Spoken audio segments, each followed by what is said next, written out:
Prithvi, good morning. Thank you for taking the time. So, as part of our Series A, we're taking a moment to highlight to the teams that are pushing the boundaries of what's possible with AI, not just in practice, but also in production, and specifically in regulated industries like healthcare. So, as a recap, you're the CTO of Rely Health. Thank you for joining. Yeah, absolutely. Pleasure to be here, Akash. And yeah, we've been using Vellum for the past, I think, almost year now. So I'm excited to chat. Cool. So let's roll back the clock, right? So, what made you think that, what was your AI development workflow like before you started using Vellum, and why did you need an AI development platform? It was a lot of internal tools, a hodgepodge of internal tools that didn't scale effectively with just new features, new technology that were coming out at the time. And it required our engineering team to invest a lot of time internally into maintaining and building out the tooling. So we were looking for an external solution, not just to help us with the internal tooling, but also to help us with the evals, help us to ensure Yeah. reliability. And I think that was really the biggest impetus. Um, we came across this issue where we needed evals urgently, and we did not see that as something to build internally. And we started looking for external software, and that's when we came across Vellum. Got it. And from what you can share, what are the different kinds of use cases that you're building with AI? Yeah, absolutely. So we have a team of care navigators who are responsible for working with patients after post-acute discharge, and we enable that team with AI. So whether that's through automated phone calls, conversational AI phone calls going out to patients, um, whether it's automatically charting encounters when the patient care navigator is actually talking to a patient, using AI, getting data from the EMR and parsing it through using LLMs. We use it for a wide variety of use cases, basically fitting in whatever we can to Hmm. help augment the work our navigators do. Got it. And it sounds from what I know of your use cases, Prithvi, that each of the way AI is used for your end user experience is very different. Like you customize the software a lot. So, in what ways is it customized? Is it on a per patient basis or a per provider basis? And how does Vellum help with that customization? Yeah, so that was really why we built internal tools in the first place. Every health system is different, every payer is different. There are different workflows, and we're not trying to introduce extra work for the customer. And we're not trying to introduce extra work for our navigators either. We try to map and fit like a glove on existing workflows. Now, if we did this in code, it would take just months. It wouldn't be feasible. So AI has really been a godsend in doing this. And yeah, we've been using Vellum workflows a lot really to enable this internally by taking existing workflows, cargo culting them, and making the tweaks needed to make sure that it's a customized experience for the client. Yeah, cool. And how do you see like technical stakeholders like engineers and domain experts like the medical professionals like work together in Vellum? Yeah, I mean, we employ care navigators internally. Our navigation team's incredible. They work with patients every day, building these empathetic, deep relationships, and we want them to focus on that, not the grunt work. So they work hand in hand with our content and software engineering teams to really hone in on how to make these workflows better for themselves. Whether it's like updates to the prompting, updates to the verbiage, new evals that they help create with our team hand in hand, or just new workflow suggestions, new ideas they have that come out only because they're doing that job every single day. Nice. And they do this independently in Vellum without much oversight or like without much need to bother or like in trouble engineering's work. Yeah, we built out a pipeline so we can easily get their insights piped into Vellum. So they're in our software, and yeah, we're very easily able to get their evals in so that our engineering team can focus on building out the best product, and our navigators can focus on navigating the most. That's really cool. Yeah, I mean, productivity boost is all. I'm so glad to hear that. Let's put it that way. And so, given the healthcare industry, it's important to understand like how you manage security and sensitive data. So, given that we're dealing with sensitive patient data, how, if at all, Vellum helps with managing that data securely? Yeah, absolutely. I mean, off the bat, just given that we have that business agreement and we're able to have that HIPAA compliant relationship, um, that allows us to use Vellum workflows to the fullest extent. And yeah, that really helps our team because rather than having to build all of this in-house, we're able to leverage Vellum software to execute a lot of the workflows that would have previously required a lot of engineering time to build out. In terms of data privacy and security, it's really important in healthcare for us to have observability for what LLMs are doing. Previously, we just dumped everything into our regular old observability vendor. And yeah, it was insightful, but the data wasn't easy for us to see at our fingertips. But now we can just look at an execution when we know it goes wrong and tell the client, hey, this is why X, Y, and Z happened, and help them understand what's happening too. Oh yeah, I've definitely heard from multiple people that you guys use the observability feature a lot, especially in Vellum. So how do you go about doing that? Like, how do you identify the edge cases? What do you do with it? Who do you share that edge case with? And like, what does your closing the feedback loop process look like? Yeah, I mean, the vast majority of it's really internal to help quality improvement for our navigation team. But yeah, we use error notes quite a bit to error out whenever there's anything going on. Whenever anything doesn't pass a quick guardrail check, whether it's an LLM of the judge or just a quick if statement, we get those execution errors, and that allows us to triage and understand what could go wrong. We work on a lot of really critical, mission critical projects and for our customers, and we just want to make sure that there's no room for error, despite the fact that LLMs are inherently non-deterministic in some Yeah. sense. We're trying to work around that and scaffold around it And do you take these edge cases and add them back into your offline test suite? in our offline test suite. No, You don't. yeah, we really focus on, we actually use Vellum evals for that. Okay, the test suite built in evals, right? So you just keep adding those edge cases back into your eval suite. Mhm. That's cool. And it's always catching these edge cases that come up is sometimes frustrating. So how do you make sure that you message this correctly to your end users in case like anything unexpected happens in production? Yeah, I mean, the error nodes, I think, have error verbiage, right? So it's sanitized before the user sees it. Okay, that's good. Yeah, because making sure that it's correctly shared with end users is important. Otherwise, AI hallucinations are annoying. Absolutely. So one thing that I want to touch upon that we were talking about Prithvi earlier is your different healthcare providers have different kinds of requirements or needs, right? So how have you used AI and Vellum specifically to meet those needs? So just maybe walk me through two different providers, how their requirements were different, and how you used AI to give different solutions for those different requirements. Yeah, absolutely.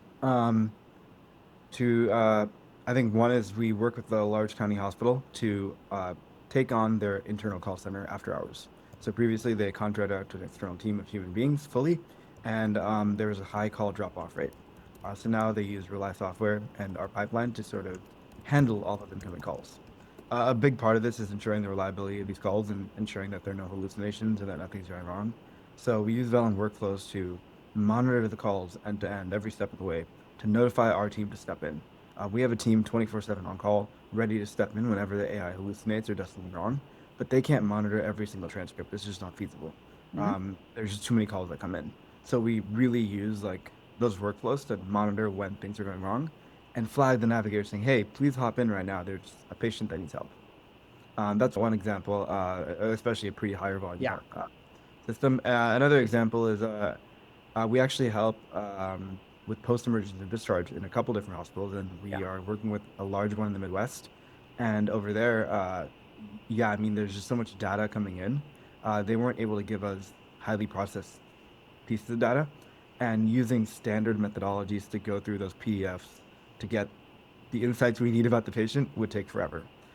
So we actually use LLMs and have like sort of an RPA type script running with yeah. Vellum's executions workflows to fetch and extract salient data so that our navigator team is able to see what patients need their help, what's going on with them, rather than having to sift through 25 pages of PDF per patient, which would just take forever.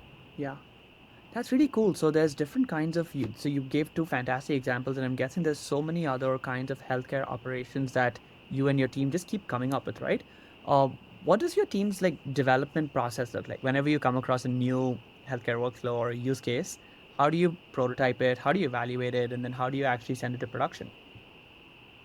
Um, yeah, that's a great question. I think because we're lucky to have our navigator team in house, we're really able to work hand in hand with them to develop and iterate on these workflows with their feedback in real time. So as we develop workflows and new just areas of opportunity for our team, we really develop that staging environment with the intention of deploying to our navigator team as like a V0. We Yeah. work with them to really test it out end to end, figure out what other external triggers, whatnot we need. For example, I mentioned with the large call center, we need those external triggers to notify the navigator. We figured it out during the staging process that, hey, these are the type of triggers we probably need. And that got us 90% of the way there before we went to production. We were able to really deeply understand this is what could happen. These are some of the edge cases with our navigator team helping us generate the evals Hmm. and then deploying it into production after. It's really cool. So you end up creating a internal UI for the navigator team to work with the system and then send you those like responses, which are then flagged as edge cases inside the execute inside the monitoring layer. Exactly. Got it. Has the navigator team ever expressed interest in getting in there and doing the prompt engineering themselves? Yeah, I think absolutely we've had some folks that have wanted to, and they help out with some of the smaller different prompting workflows. I mean, especially with small verbiage changes, we want our navigator team to be empowered to just go in and make those changes themselves and Yeah. really take control of what's going on. And yeah, they've done a great job doing that too. Do they enjoy it? Like getting into the AI development side of the house? I think so. Yeah. I mean, at the end of the day, they're able to focus more on what they love, which is empathizing with patients and not deal with the millions of phone calls that go unanswered that they would otherwise be spending their time doing. So it makes a dramatic difference in their quality of life and their quality of job. And yeah, we just want to continue pushing that direction. That's awesome. I'm so glad to hear that like especially domain experts and healthcare professionals are seeing how AI can make a day-to-day difference in their work from what it used to be versus what it is now. And there's also this general theme of the democratizing the people or the different kinds of users who can write software, right? It doesn't have to be engineers in the ID. It can be people from various backgrounds can write production systems and production applications. Really cool to see that happening at your company. Um, so maybe in aggregate, or to kind of wrap up the conversation, Prithvi, uh, what kinds of outcomes have you been able to achieve broadly with AI, and then specifically with Vellum? Like, is it NPS, fewer read missions, lower patient follow-up times? What were the main things that you were hoping to get, and what did you get out of it? Yeah, so I mean, care navigators inherently improve all those metrics. They're really powerful in terms of just being able to reach out to patients, catch them where they are, and that's why health systems and payers across the board hire teams with dozens and dozens of care navigators. What AI and Vellum has really helped us with is internal improvements in terms of our navigator's ability to see patients. The typical care navigator at a health system might be able to see 100 patients a month maximum. And a lot of these patients might not need their help and might just be like very superficial engagements. And they're doing their best, but they have so much other administrative work to take care of that they don't have the time to work with more patients and really help everyone that needs help. With our systems internally, our navigators are 10 to 15x more productive off the bat, if not more. And really a big part of that is so much of the day can be automated away so that our navigators hyper focus on the empathetic patients that need help. Those substance use patients, the unhoused patients, the folks that really need their support are getting their support at much higher volumes and scales than before. So wait, in is did you say that like without AI or without Rely systems, typical typically it's like 100 patient visits per day, or is it 10 patients? It's 100 per day 100 now, patients a month. So like a not month. even, yeah, maybe 100, 150 patients a month. And our navigators routinely see 1,000 plus, if not more. 1,000 plus a month. That's amazing. That's really cool. And there's probably a large demand, right? There's so many people who want to see your care navigators, and now with AI, you can service more and more of them. Yeah, care navigation is so incredibly impactful. I mean, I see our navigators posting our patient impact stories. They're making dramatic impacts on patients' lives, and it's just incredible to see. And the role, unfortunately, is just understaffed across the board because it's impossible to staff. If you're a health system of 40,000 patients coming in a year in your emergency room, you can't staff care navigators to support all of them. You just can't. Yeah, And that's really where we're able to come in with AI and allow our navigation team to yeah. do just that.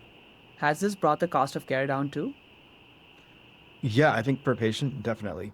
In terms of just getting more people follow-up care, getting more people access to social work, case management, allowing the most salient patients to reach out to who they need to, in terms of just the highest needs ones. Uh, it makes a big difference for everyone. I mean, that's such a like even just the social good that Rely is doing in this domain is so wonderful to hear. Um, Anything else, Prithvi, that you'd like to add, just generally in your experience working with Vellum, or like anything that you learned about AI development in the last year, 2 years? I think it's just so underrated how important evals are and how important real world testing, real getting that real world data into the evals is. Um, our systems would not nearly be as reliable if we didn't have like test suites with hundreds of evals, thousands of evals, making sure that every single conversational AI phone call, for example, does what it's supposed to do. That it is reliable. It doesn't hallucinate. Doesn't direct patients to God knows where. Makes a big difference. Yeah. And especially like these edge cases can be so unpredictable sometimes, right? Like I've seen edge cases in not specifically Reliance edge cases, but for some other customers, I've seen edge cases and just left scratching like, why did this happen? So having a good bank of test cases that are actually representative of all the traffic you see in production is super important. Well, thank you, Prithvi. Thank you for taking the time, and it's so glad to see that you guys are making a big positive impact in the world, and we're lucky to be working with you guys. Congrats to the Vellum team. Really excited to see you all grow and continue to use the product. Thank you.